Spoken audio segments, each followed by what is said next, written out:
ఇక్కడ గుజరాత్లో helping nature చూడండి.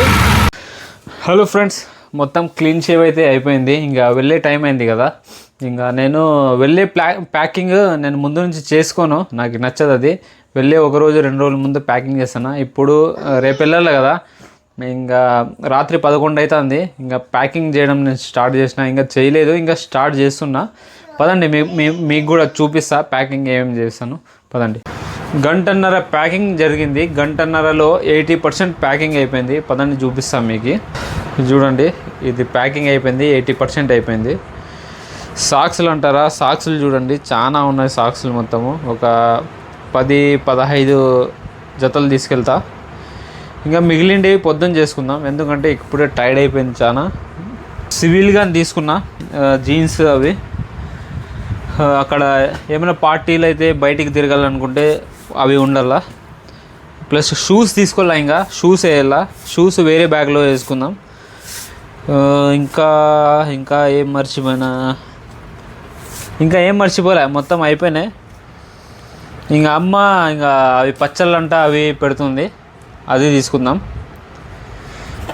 మొత్తానికి అయిపోయింది. ఇంక ఏమైనా మర్చిపోతే పొద్దున గుర్తు చేసుకుని పొద్దున్న కంప్లీట్ చేసేసాం ప్యాకింగ్ మొత్తం. పొద్దున్నే చేసేలా, ఎందుకంటే ప్యాకింగ్ జల్దీ అయిపోతే మేలు. Hello friends, good morning. ఇప్పుడైతే టైం 8 అవుతుంది. ప్యాకింగ్ ఇప్పుడు కూడా నడుస్తుంది. కొద్దిగా షూ అవి పెడుతున్నా. కింద ఈ సైకిల్ ఉన్నాయి, అది సైకిల్ అది అడ్డం, అందుకోసం పైకి పెట్టేస్తాం. అది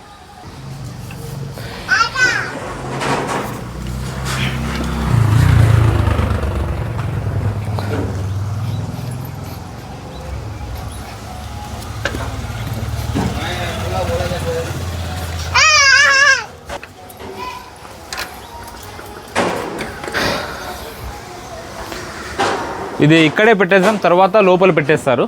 ఫస్ట్ అది సామాన్లు మొత్తము సెట్ అయిపోతే. మన ట్రైన్ వచ్చి 12:40కి ఉంది. ఇంకా 2 గంటలు ఉంది. 1 గంట ముందే ఇక్కడ నుంచి బయలుదేరదాం. ఇప్పుడు 1 వారం ఉన్నప్పుడు 1 వారం ముందులే అంటారు. ఇంకా 3 రోజులు 2 రోజులు ఉన్నప్పుడు ఇంకా 2 రోజుల ముందులే చూసుకుందాం అంటారు.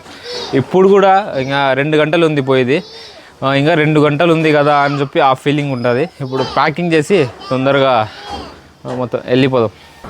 లాస్ట్ ఈ షూస్ కానీ పెట్టేసుకున్నాం మొత్తము. దీంట్లో బ్యాగులు 3-4 బ్యాగులు అవుతాయి. ఇదొకటి ఆ స్లీపింగ్ బ్యాగ్ అది వస్తుంది. నెక్స్ట్ ఇంకో బ్యాగ్ మన బ్యాక్ ప్యాక్ వస్తుంది. ఇప్పుడు చాలా రోజుల ముందర ఇది ఎవరి కోసమో అప్పుడు తెస్తా అంటే ఇప్పుడైతే తేవడం లేదు.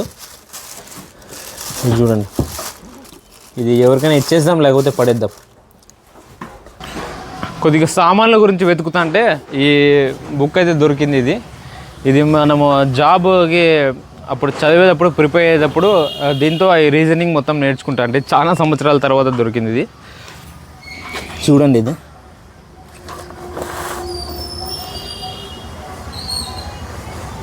ఇది భాగ్యనగర్ ఇన్స్టిట్యూట్. ఇది అప్పుడు ప్రిపేర్ అయ్యేకి ఇది చదువుతా అంటే ఇది.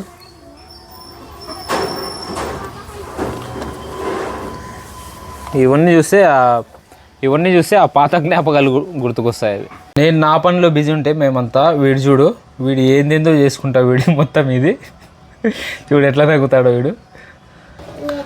అతి చేస్తాడు వీడు, చాలా అతి చేస్తాడు. క్యాకర్ నాయరకో అతి నా కొడుకు మావాడు. వానికి వెనకాల చూస్తూనే ఉండాల. వానికి చాలా తొందరగా అంటే మాటలు కూడా వచ్చేసినాయి, చాలా తొందరగా కాళ్ళు కూడా వచ్చేస్తున్నాయి. వాని వెనకాలే పరిగెత్తాల్సిన పని పడుతుంది.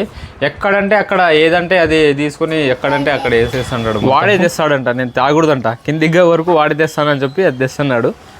సమయంలో ఎంత మాట్లాడాలనుకున్న మాటలు రావు, అందరినీ విడిచిపెట్టిపోవాలి కదా. అందుకోసం చాలా మనసు బాధగా ఉంటుంది. ఎంత మాట్లాడాలనుకున్న మాటలు రావు.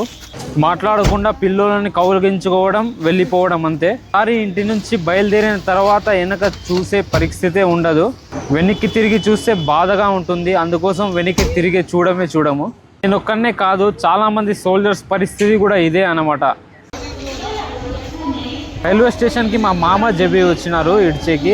రైలు ఒక అర్ధగంట లేటే నడుస్తుంది. అవుటర్లో నిలబెట్టినాడు, చాలాసేపు అయ్యా నిలబెట్టి, ఇంకా రాలేదు. మాటల్లోనే వస్తుంది ట్రైన్. లాస్ట్కి మొత్తానికి మన ట్రైన్ వచ్చేసింది. ఇది అర్ధగంట లేట్ అయింది ట్రైన్. ఇది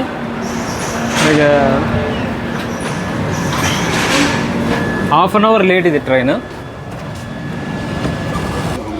మంది అది పైన సీట్, అది B2 22 మంది.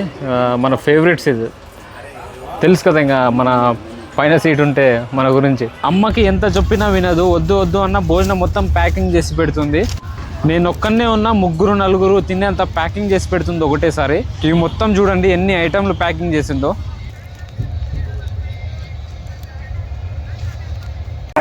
పర్లే, మనము ఇంతకుముందు గ్వాలియర్ అటు సైడ్ వెళ్తాంటాం కదా, మనము కర్ణాటక దాటితే చాలు అక్కడ మన ఫుడ్ అంతగా అక్కడ ఏమంటారు,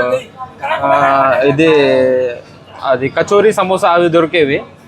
మనం ఇటు సైడ్ వస్తున్నాం కదా, మనకు ఫేవర్లోనే ఫుడ్ ఉంది.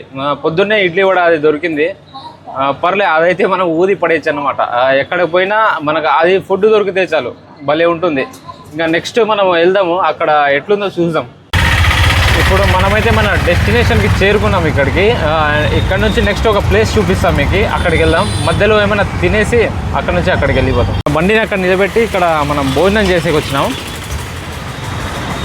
ఇక్కడే మనం భోజనం చేసి, బిర్యానీ ఫేమస్ అంట ఇక్కడ, తిందాం. ఇది మన వేడి బిర్యానీ వచ్చింది. ఇది టేస్ట్ చేసి చూద్దాం.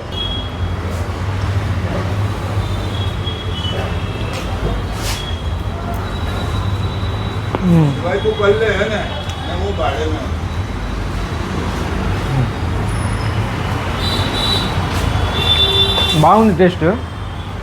వీళ్ళు ఏం చేస్తున్నారు కదా, మన సైడ్ షేర్వా ఉంటుంది కదా, బిర్యానీ ఆర్డర్ చేస్తే ఎవరైనా అన్నము ప్లస్ ఇది కలిపి చికెన్ ఫ్రైడ్ రైస్ లాగా అట్లా చేస్తున్నాను. పర్లే, బాగుంది టేస్ట్. తింటా అంటే అయిపోయినా తినేసినాము, ఎక్కడి నుంచి వెళ్ళిపోదాం. ఇది మొత్తం ఓల్డ్ అహ్మదాబాద్ అంట. ఇది వందల సంవత్సరాల హిస్టరీ అంట ఇదంతా, ఓల్డ్ అహ్మదాబాద్. ఇక్కడ గుజరాత్లో హెల్పింగ్ నేచర్ చూడండి.